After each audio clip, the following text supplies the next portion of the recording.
하나님 말씀 보겠습니다. 오늘 우리에게 주신 하나님 말씀, 먼저 구약 창세기 5장 21절부터 24절까지의 말씀 보겠습니다. 창세기 5장 21절로 24절까지의 말씀입니다. 자, 창세기 5장 21절로 24절 우리 한 목소리로 합독하시겠습니다. 에녹은 65세에 무드셀라를 낳았고 무드셀라를 낳은 후 300년을 하나님과 동행하며 자녀들을 낳았으며 그는 365세를 살았더라. 에녹이 하나님과 동행하더니 하나님이 그를 데려가심으로 세상에 있지 아니하였더라. 아멘. 자, 신약의 말씀입니다. 누가복음 10장 38절로 42절까지 말씀입니다. 10장 38절로 42절 한 목소리로 봉독합니다. 그들이 길 갈 때 예수께서 한 마을에 들어가심에 마르다라 이름하는 한 여자가 자기 집으로 영접하더라. 그에게 마리아라 하는 동생이 있어 주의 발치에 앉아 그의 말씀을 듣더니 마르다는 준비하는 일이 많아 마음이 분주한지라 예수께 나아가 이르되 주여 내 동생이 나 혼자 일하게 두는 것을 생각하지 아니하시나이까? 그를 명하사 나를 도와주라 하소서. 주께서 대답하여 이르시되 마르다야 마르다야 내가 많은 일로 염려하고 근심하나 몇 가지만 하든지 혹은 한 가지만이라도 족하니라. 마리아는 이 좋은 편을 택하였으니 빼앗기지 아니하리라 하시니라. 아멘. 하나님 말씀입니다. 자, 여러분 반갑습니다. 9월의 첫 주일이자 새로운 절기 창조절을 맞이합니다. 오늘도 하나님의 크신 은혜와 사랑이 예배하는 우리 모두에게 가득히 임하시기를 간절히 바랍니다. 자, 오늘은 온라인 예배와 함께 다시 이교구 성도님들과 함께 현장 예배를 드리고 있습니다.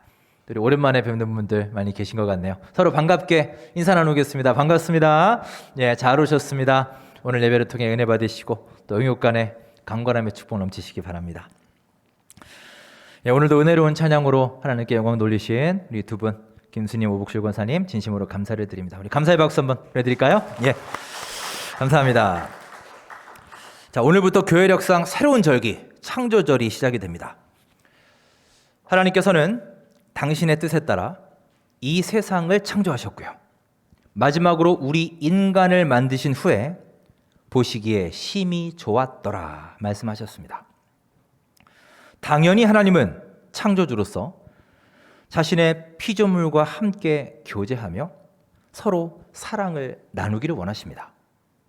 그것이 바로 창조주이신 우리 하나님의 마음이며 우리 하나님의 뜻입니다. 오늘은 창조절 첫 주일을 맞아 우리의 창조주 되시는 하나님의 계획과 뜻에 대해서 함께 묵상하겠습니다. 오늘 본문 누가복음 10장을 보시면 우리가 잘 알고 있는 내용이 나오죠. 예수님이 한 마을에 들어가셨습니다. 마르다라는 여인이 예수님을 자기의 집으로 모셨습니다. 그리고 거기에는 동생 마리아가 함께 있었습니다. 마르다는 예수님을 위해서 열심히 음식을 준비했습니다. 예수님 같은 귀한 손님이 오셨으니 음식 준비를 대충 할 수 없잖아요. 준비할 게 너무 많습니다.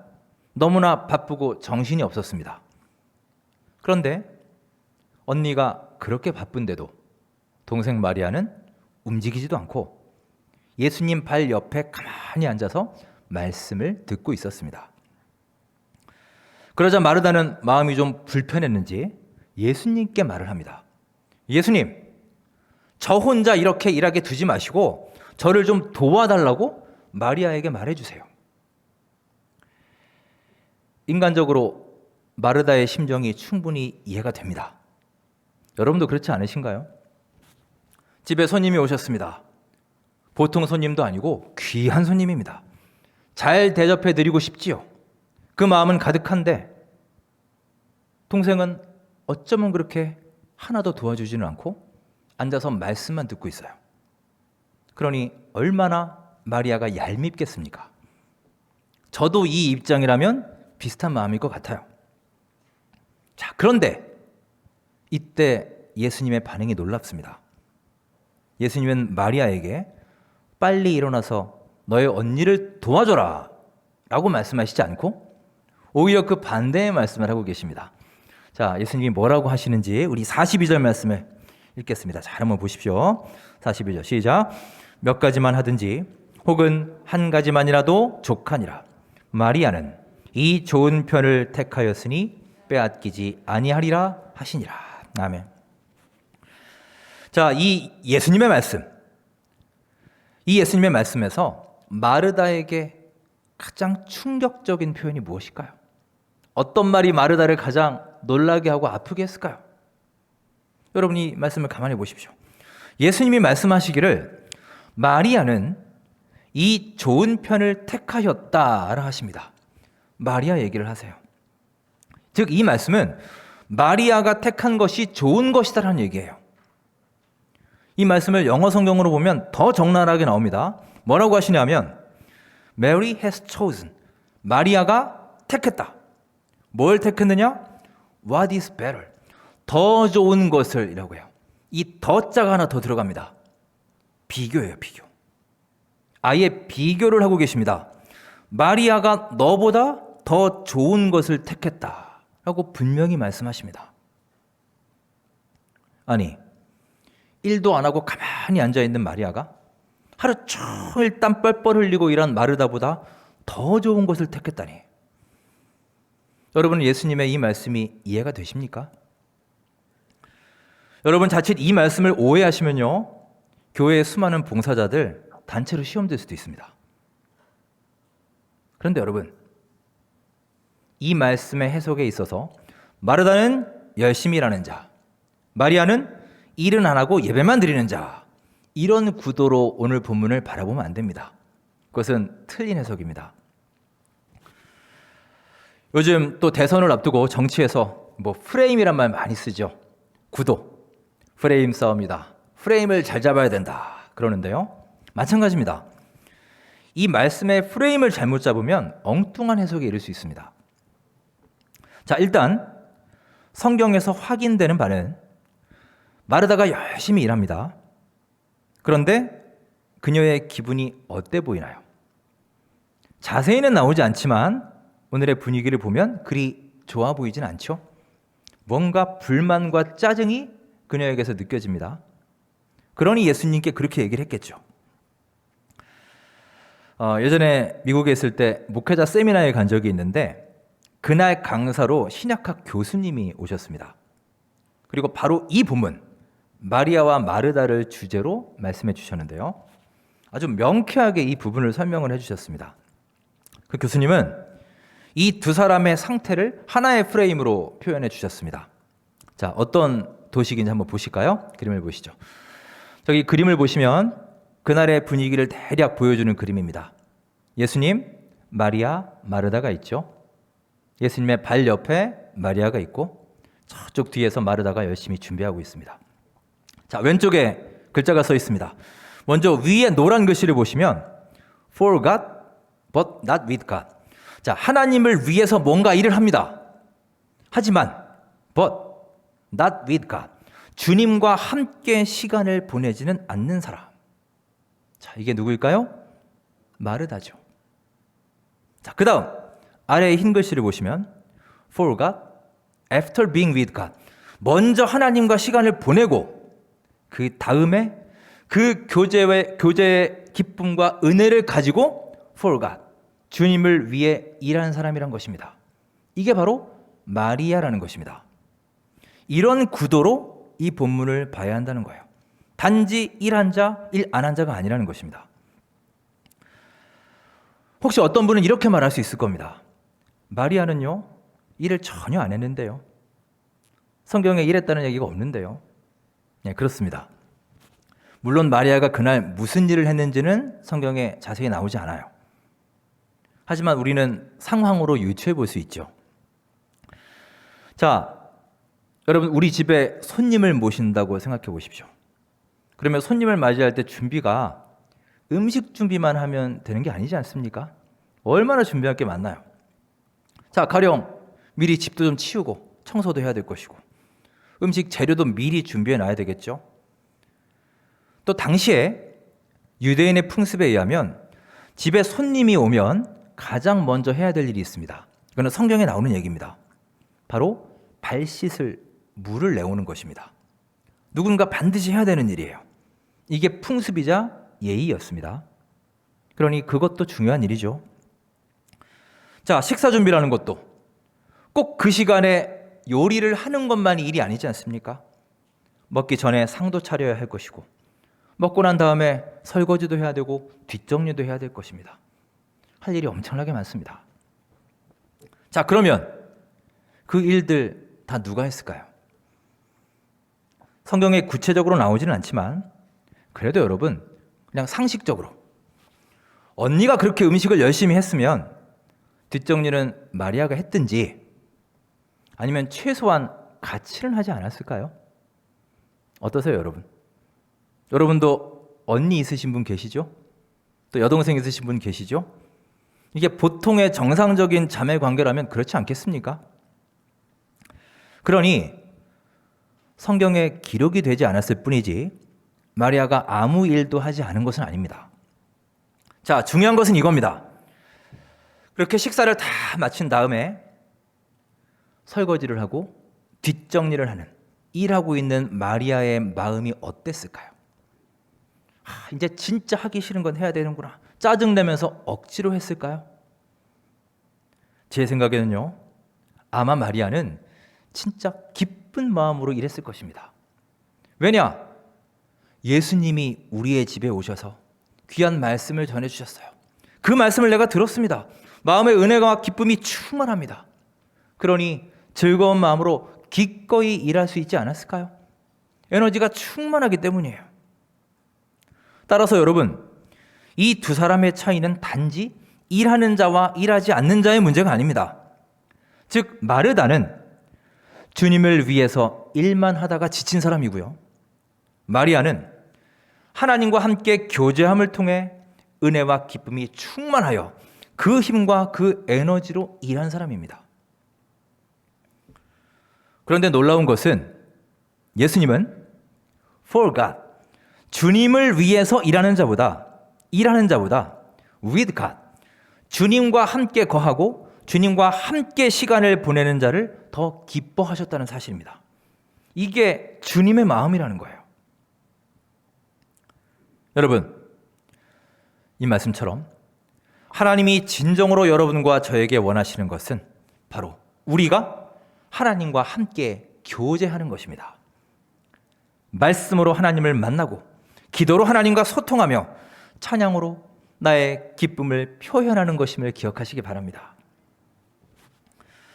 자, 그렇다면 또 하나 질문할 수 있을 겁니다. 그러면 하나님은 우리가 주님을 위해 일하는 것은 별로 기뻐하시지 않으시나요? 별로 중요하게 여기시지 않는다는 뜻인가요? 아닙니다. 중요하게 여기시고 물론 기뻐하시죠. 자, 그런데 이렇게 한번 생각해 보십시오. 여러분들의 그 어린 자녀들이나 어린 손주들을 한번 생각해 보세요. 여러분이 부모로서, 할아버지 할머니로서 내가 그 아이들에게 바라는 게 과연 무엇입니까? 그 아이들이 나를 위해서 어떤 일을 해주기를 원하시나요? 아니면 나와 함께 있으면서 같이 얘기하고 재롱 부리고 나를 즐겁게 해주기를 원하시나요? 사실 여러분, 우리 어린 자녀들이 나를 위해서 실질적으로 일해줄 수 있는 것이 과연 얼마나 될까요? 물론 나중에 이제 장성하게 되면 할 수 있는 일이 많겠지만 지금 당장은 그렇지 않습니다. 가끔 아이들이 엄마 아빠 도와준다고 뭐 청소도 하고 빨래도 하고 설거지도 할 수 있죠. 뭐 그건 좋습니다. 그런데 여러분, 만약 우리 아이가 엄마 아빠 도와준다고 청소하고 설거지 한다라 너무 힘들어서 너무 지치고 바빠서 나 아빠랑 같이 안 있을래요 이러고 방으로 들어가 버립니다. 그러면 제가 좋을까요? 열심히 일했으니까 참 대견하네 마냥 기쁠까요? 저는 그렇지 않을 것 같습니다. 오히려 너 그런 거 안 해도 되니까 아이들이 나와 같이 있고 함께 얘기하고 엄마 아빠를 따르고 좋아하고 사랑하는 것을 훨씬 더 바라지 않겠습니까? 2년 전에 저희 둘째 아이가 이제 2년 전이니까 7살 때인데요. 어느 날 저에게 편지를 하나 써서 제 책상 위에 이렇게 뒀습니다. 그날 저녁에 제가 집에 와서 그 편지를 보면서 얼마나 웃었는지 모릅니다. 자, 그림 잠깐 보실까요? 보이세요? 나쁜 사람 만나면 제가 해치울게요. 정말 사랑해요. 뭐 이렇게 써놨어요. 아주 짧은 편지인데 요즘 말로 뿜었다 그러죠. 제가 정말 저거 보고 뿜었습니다. 해치운다 이런 표현을 어디서 배웠는지 뭘 지가 어떻게 해치운다는 건지는 모르겠지만 하여간 그날 제가 힘들고 피곤했던 것들이 저 편지 하나로 싹 사라졌습니다. 왜 그럴까요, 여러분? 얘가 정말 나를 위해서 저의 원수를 해치워줘서 그럴까요? 뭔가 그 아이가 일을 해서 그런 게 아니라 얘가 나를 생각하고 있구나. 얘가 나를 좋아하고 있구나. 나와 함께 있기를 원하는구나. 이 마음이 느껴지기에 기쁜 것 아니겠습니까? 여러분도 부모로서 할아버지 할머니로서 똑같은 심정 아니신가요? 이런 마음을 우리 아이들에게 느낄 때 우리는 정말 기쁘지 않습니까? 하나님과 우리의 관계도 그렇습니다. 여러분, 우리가 하나님을 위해서 할 수 있는 일이 과연 얼마나 있을까요? 우리가 능력이 있다고 해봐야 얼마나 능력이 있으며 우리가 많이 안다고 해봐야 얼마나 많이 알고 있습니까?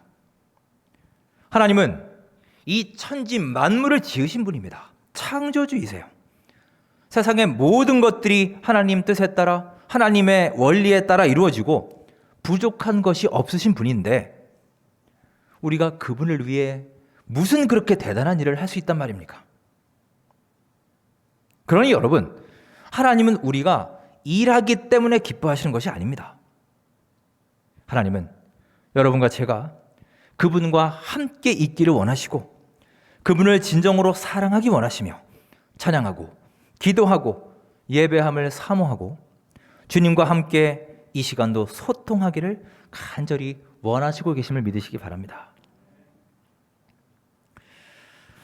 자, 오늘 구약에 보면 창세기 5장에는 에녹이라는 사람이 나옵니다. 자, 한번 읽어볼까요? 5장 22절과 24절 우리 두 절 말씀을 함께 읽겠습니다. 시작. 무드슬라를 낳은 후 300년을 하나님과 동행하며 자녀들을 낳았으며 에녹이 하나님과 동행하더니 하나님이 그를 데려가심으로 세상에 있지 아니하였더라. 아멘. 에녹이라는 사람은 참 신비로우면서도 특별한 사람이죠. 자, 여러분의 에녹하면 제일 먼저 뭐가 떠오르십니까? 하늘로. 죽지 않고 하늘로 들려 올라간 사람이죠. 네, 그 정도는 다 아시죠? 여러분, 유명한 찬송가 주와 같이 길 가는 것 430장에도 에녹이 나옵니다. 옛 선지자 에녹같이 우리들도 천국에 들려 올라갈 때까지 마지막이 중요해요. 주와 같이 걷겠네. 주와 같이 걷겠네.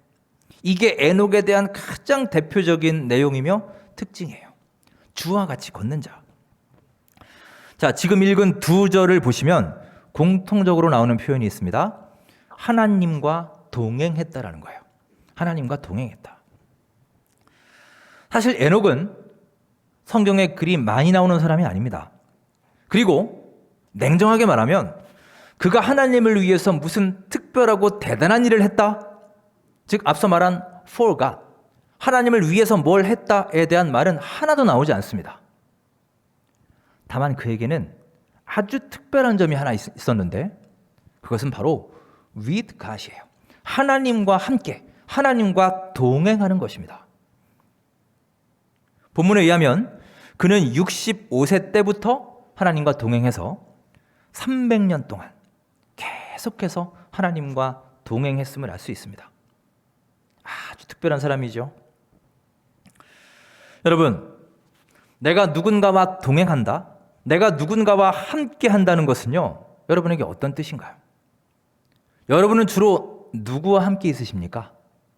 또 어디 갈 때 누구와 함께 가십니까? 확실한 것은 우리가 아무하고나 함께 하지는 않죠. 아무하고나 함께 길을 가지 않습니다. 만일 여러분, 내가 지금 굉장히 불편한 사람하고 같이 있다고 한번 생각해 보세요.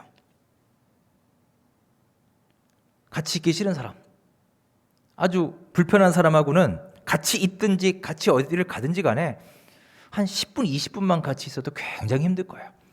아주 1분이 그냥 1시간 같을 겁니다. 그냥 빨리 여기서 벗어나고 싶다, 이런 생각 들지 않겠습니까?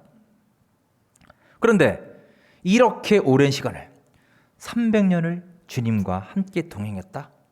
이것은요, 필연적으로 그분에 대한 신뢰와 사랑이 있어야만 가능한 것입니다.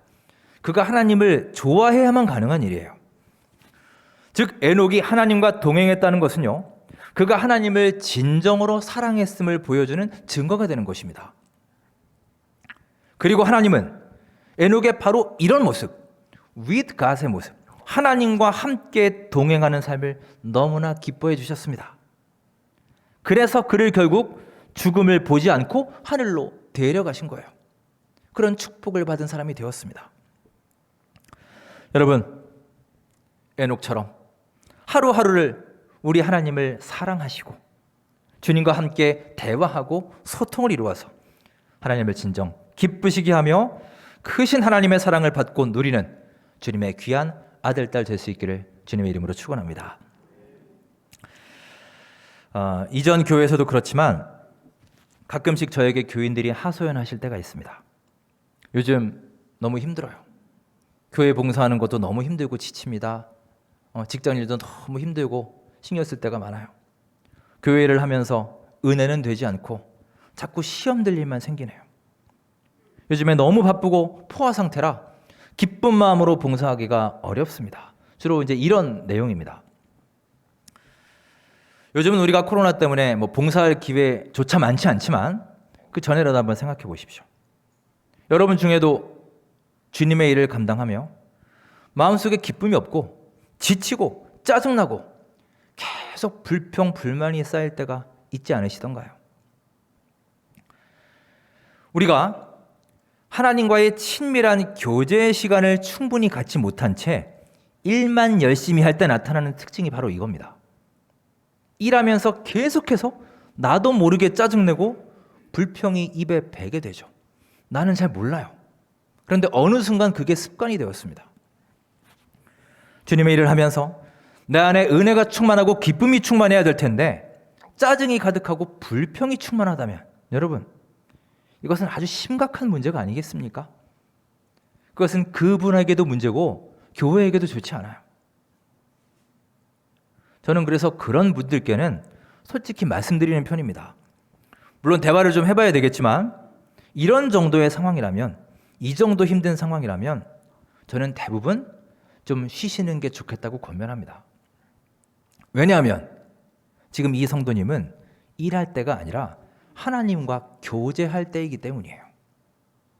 For God이 아니라 with God이 그분에게 필요할 때입니다. 주 안에서 교제하며 영적으로 충전해야 될 때예요. 잠시 내려놓고 하나님께 기도하고 하나님의 음성을 듣고 말씀을 통해서 하나님과 교제하며 영적 에너지를 다시 충전하고 회복하는 시간이 우리 모두에게 반드시 필요한 것입니다. 그래야 일도 잘 되고 일하면서 은혜도 받을 수 있는 것이죠. 자, 말씀을 마무리하겠습니다. 하나님은 이 세상을 창조하시고 당신의 모든 피조물들과 함께 하시기를 지금도 간절히 원하시는 분입니다. 또한 하나님은 위대한 일을 행한 삶보다 하나님과 함께 거하고 하나님과 함께 교제하는 삶을 더욱 기뻐하시는 분입니다. 소아시아의 에베소 교회는 주님을 위해서 많은 일을 행했지만 결국 하나님께 책망받습니다. 왜냐? 우리가 몇 주 전에 살펴본 것처럼 그들은 처음 사랑을 잃어버렸기 때문입니다. 사랑을 잃었기 때문이에요. 여러분, 결국 하나님이 여러분과 저에게 원하시는 바는 많은 업적과 성취가 아니라 오직 그분을 향한 우리의 사랑의 마음에 있음을 믿으시기 바랍니다. 사랑하는 원천교회 성도 여러분, 올 가을에는 우리 하나님과 함께 더 많은 시간을 보낼 수 있기 바랍니다. 말씀을 통해서 우리 하나님을 더 깊이 만나보십시오. 기도의 시간을 통해서 하나님과 은밀한 대화, 하나님과 깊은 교제를 이루셔서 풍성한 믿음의 열매를 맺어가는 여러분과 저의 삶이 될 수 있기를 주님의 이름으로 축원합니다. 기도하겠습니다. 하나님, 새로운 절기 창조절을 맞아 이 세상을 창조하시고 지으신 하나님의 오묘한 계획과 뜻을 바라보며 감사를 드립니다. 우리의 업적과 성취와 일을 보시는 것이 아니라 하나님과 함께 거하고 동행하는 삶을 기뻐하시는 주님, 하루하루 하나님과 깊은 교제를 이루어가는 올 가을이 되게 하여 주옵소서. 무엇보다 나의 마음을 다하고 뜻을 다하여 주님을 사랑하게 하시고 삶의 은혜와 감동과 기쁨을 다시금 회복하도록 인도하여 주시옵소서. 예수님의 이름으로 감사하며 기도드립니다. 아멘.